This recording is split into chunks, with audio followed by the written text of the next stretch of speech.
Nessa aula, vamos estudar o papel do Evangelho em nossa salvação.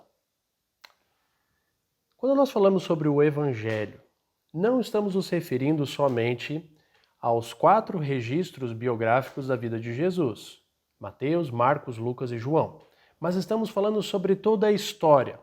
O sentido da palavra Evangelho é a boa nova ou a boa notícia, toda a história do plano de redenção de Deus revelado para nós. Tudo isso poderíamos chamar que é a boa notícia, que é o Evangelho de Deus para a salvação. Agora, estamos falando sobre uma história que nós acreditamos. Cremos em uma história, então, contada por um grupo de pessoas que estiveram com Jesus, que foram testemunhas oculares, isto é, viram Jesus fazer coisas extraordinárias, milagres, os ensinos de Jesus, viram a morte de Jesus, o sepultamento dele, e, acima de tudo, a ressurreição de Jesus. Então, eles são testemunhas realmente presenciais de Jesus. Não foram pessoas que ouviram somente histórias sobre Jesus, mas pessoas que estiveram em contato com ele. Isso é muito importante para nós. E, além disso, essas pessoas que nos contaram essas histórias receberam o poder do Espírito Santo em suas vidas. Desde o dia de Pentecostes, Deus concedeu o Espírito para os apóstolos. E assim Paulo nos diz, por exemplo, em 2 Coríntios capítulo 12, versículo 12, que ele era capaz de fazer sinais, prodígios e maravilhas dados por Deus. Então foram homens separados para esta finalidade. É bem verdade que há outras pessoas que ensinaram coisas nas Escrituras, foram escritores separados, que não necessariamente faziam milagres, mas receberam este encargo da parte de Deus. Ou estiveram em contato presente com Jesus, ou em contato com pessoas que estiveram junto de Jesus. Então tudo isso nos dá uma base sólida mesmo acerca da nossa esperança. Nós temos uma fé baseada na história, certo? E perceba a forma como alguns escritores escreveram aqui para nós, deixando claro que o que eles fizeram foi algo sério, algo verdadeiro. Lucas capítulo 1 nos diz assim no início do seu evangelho: muitos já se dedicaram a elaborar um relato dos fatos que se cumpriram entre nós, conforme nos foram transmitidos por aqueles que, desde o início, foram testemunhas oculares e servos da palavra. Eu mesmo investiguei tudo cuidadosamente, desde o começo, e decidi escrever-te um relato ordenado, ó excelentíssimo Teófilo, para que tenhas a certeza das coisas que te foram ensinadas. Então, Teófilo poderia ter segurança que o que Lucas escreveu é a verdade.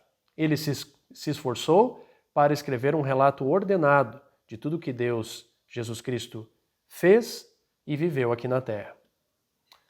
Nós temos também, no final do Evangelho de João, uma ideia semelhante. Ele nos diz assim, em João capítulo 20, versículos 30 e 31. Jesus realizou na presença dos seus discípulos muitos outros sinais milagrosos, que não estão registrados nesse livro, mas estes foram escritos para que vocês creiam que Jesus Cristo é o Filho de Deus, e crendo tenham vida em seu nome. Então, João escreveu para nós, para que nós tenhamos segurança que Jesus de fato é o Cristo, o Filho de Deus, e que acreditando nele, nós tenhamos vida e vida eterna. O apóstolo Paulo, que foi comissionado a ser um apóstolo num tempo um pouco depois da morte e ressurreição de Jesus, nos diz o seguinte, em 1 Coríntios capítulo 15, versículos 3 a 8. Pois o que primeiramente lhes transmiti foi o que recebi, que Cristo morreu pelos nossos pecados, segundo as Escrituras. Foi sepultado e ressuscitou no terceiro dia, segundo as Escrituras. E apareceu a Pedro e depois aos 12. Depois disso apareceu a mais de 500 irmãos de uma só vez, a maioria dos quais ainda vive, embora alguns já tenham adormecido. Depois apareceu a Tiago, e então a todos os apóstolos. Depois desses apareceu também a mim, como a um que nasceu fora de tempo. Paulo está falando de uma forma organizada, o que aconteceu com Cristo. Ele morreu para cumprir as Escrituras, ele foi sepultado da mesma forma, ele ressuscitou em cumprimento das Escrituras. e depois apareceu a várias pessoas, inclusive a 500 irmãos de uma só vez. Alguns desses irmãos estavam vivos na época em que Paulo escreveu essas palavras e poderiam comprovar isso que ele está falando. E também um tempo depois apareceu ao apóstolo Paulo, como alguém que nasceu fora de tempo. Paulo viu Jesus Cristo ressuscitado nos céus em Atos 9, quando ele estava a caminho de Damasco. Então todos viram Jesus ressuscitado. E realmente o que eles ensinaram é algo verdadeiro, é algo que eles viram, presenciaram. Podemos ter segurança disso. Portanto, nós temos um alicerce muito firme, muito bem fundamentado daquilo que nós acreditamos. Cremos em uma mensagem proclamada pelo Filho de Deus, confirmada por pessoas que conviveram com Jesus e testemunhada por diversas pessoas que viram Cristo ser ressuscitado dos mortos.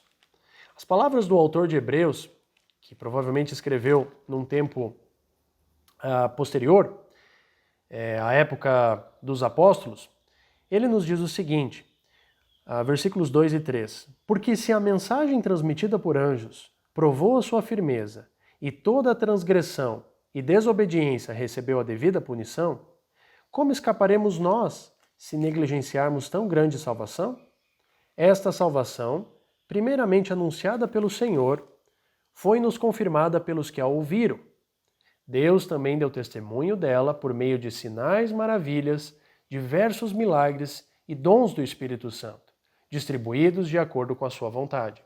Então esta salvação foi anunciada pelo Senhor, isto é, Jesus, confirmada pelos que ouviram os apóstolos e também por pessoas que estiveram próximas aos apóstolos. E Deus deu testemunho disso, isto é, confirmou a palavra dando sinais miraculosos, que era justamente esse o grande objetivo dos milagres, confirmar a palavra que estava sendo revelada. Os apóstolos então se dedicaram a revelar esta palavra de Deus. Em Efésios capítulo 3, versículo 5, o apóstolo diz: esse mistério, o que estava oculto no passado, que agora está sendo revelado na época dos apóstolos, não foi dado a conhecer aos homens de outras gerações, mas agora foi revelado pelo Espírito aos santos apóstolos e profetas de Deus. Paulo está dizendo que ele foi um instrumento de Deus para revelar, para apresentar ao mundo o plano de Deus em relação à salvação, que é o ponto mais importante das Escrituras.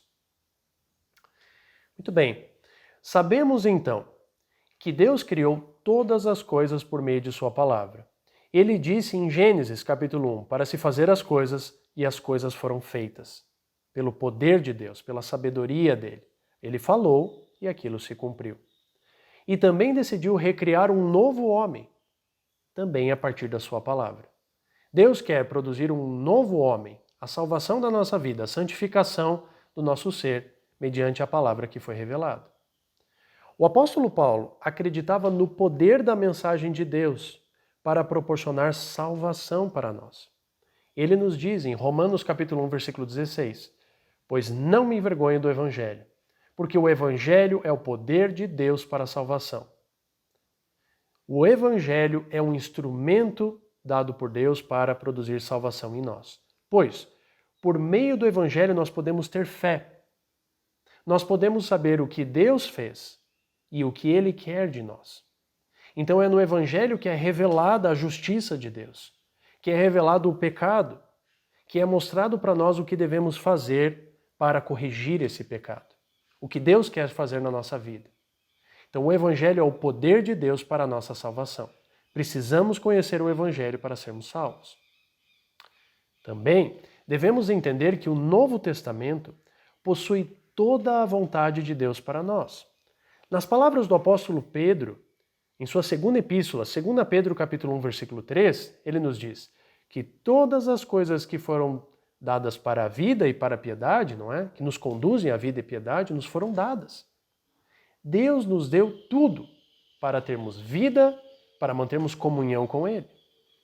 E Judas, uma epístola pequena no final do Novo Testamento, nos diz, lá no seu versículo 3, que devemos batalhar pela fé que de uma vez por todas foi dada aos santos.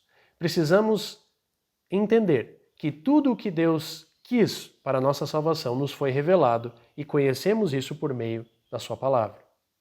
As Escrituras, então, nos fornecem tudo o que nós precisamos para estarmos equipados em nosso serviço a Deus. 2 Timóteo, capítulo 3, versículos 16 e 17, Paulo nos diz assim: toda a Escritura é inspirada por Deus e útil para o ensino, para a repreensão, para a correção e para a instrução na justiça, para que o homem de Deus seja apto e plenamente preparado para toda boa obra.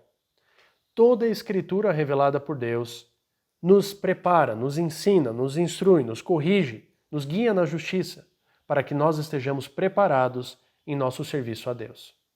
Então, tudo o que nós precisamos já foi revelado e está no Novo Testamento. Agora, precisamos tomar muito cuidado com outras fontes, com outros evangelhos. E Paulo falou sobre isso já no Novo Testamento, no primeiro século. Em Gálatas, capítulo 1, versículos 6 a 9, ele fala sobre o perigo de dar ouvidos a outras mensagens que supostamente são o Evangelho. Ele diz assim, Gálatas, capítulo 1, versículos 6 a 9. Admiro-me de que vocês estejam abandonando tão rapidamente aquele que os chamou pela graça de Cristo, para seguirem outro evangelho, que, na realidade, não é o evangelho. O que ocorre é que algumas pessoas os estão perturbando, querendo perverter o evangelho de Cristo. Mas ainda que nós, ou um anjo dos céus, pregue um evangelho diferente daquele que lhes pregamos, que seja amaldiçoado. Como já dissemos, agora repito, se alguém lhes anuncia um evangelho diferente daquele que já receberam, que seja amaldiçoado, ou anátema.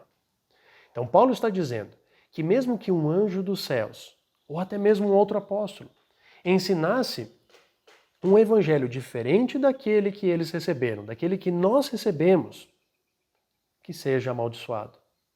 Evangelhos diluídos, evangelhos que tiram elementos importantes das Escrituras ou que acrescentam coisas às palavras de Deus, devem ser rejeitados.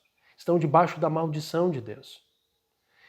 Evangelhos, entre aspas, que ensinam formas não bíblicas sobre a salvação, conduzem para a morte e não para a vida. O apóstolo João é bem enfático nisso, duro nas palavras dele. Veja o que ele diz em 2 João, versículo 9. Todo aquele que não permanece no ensino de Cristo, mas vai além dele, não tem Deus. Quem permanece no ensino tem o Pai e também o Filho. João diz claramente que aquele que não permanece no ensino de Cristo não tem Deus, perde a comunhão com Deus. Nós precisamos tomar muito cuidado. Se o Evangelho, a mensagem de salvação que nós conhecemos, que nós acreditamos e ensinamos, é a mesma que está nas Escrituras. Não é o Evangelho diluído, retirado partes importantes, como negar-se a si mesmo, carregar a sua cruz, ou é um Evangelho cheio de outras ideias humanas, de doutrinas que os homens inventaram. Precisamos tomar cuidado. Cuidado também com os nossos sentimentos. Jeremias capítulo 17, versículo 9 diz: o coração é mais enganoso que qualquer outra coisa. E Provérbios capítulo 28, versículo 26 diz: quem confia em si mesmo é insensato. Muitas pessoas têm segurança quanto à sua salvação simplesmente porque se sentem salvas. Nós devemos ter segurança quanto à nossa salvação devido ao fato de nós conhecermos a palavra de Deus e sabemos que nós estamos obedecendo ao que Deus revelou para nós. A única segurança que nós temos é estarmos de acordo com o que Deus revelou na Bíblia. Nada além disso. Paulo, e considera esse exemplo, era alguém que perseguia a igreja do Senhor antes de se converter e acreditava que estava fazendo a vontade de Deus. Em Filipenses capítulo 3, versículo 6, ele diz: quanto ao zelo, fui perseguidor da igreja. Conhecemos a história de Saulo de Tarso.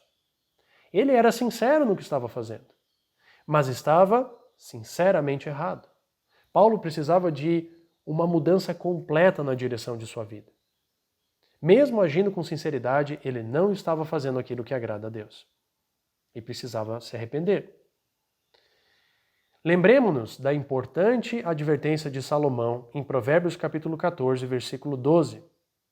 Há caminhos que parecem certos, mas no final conduzem para a morte.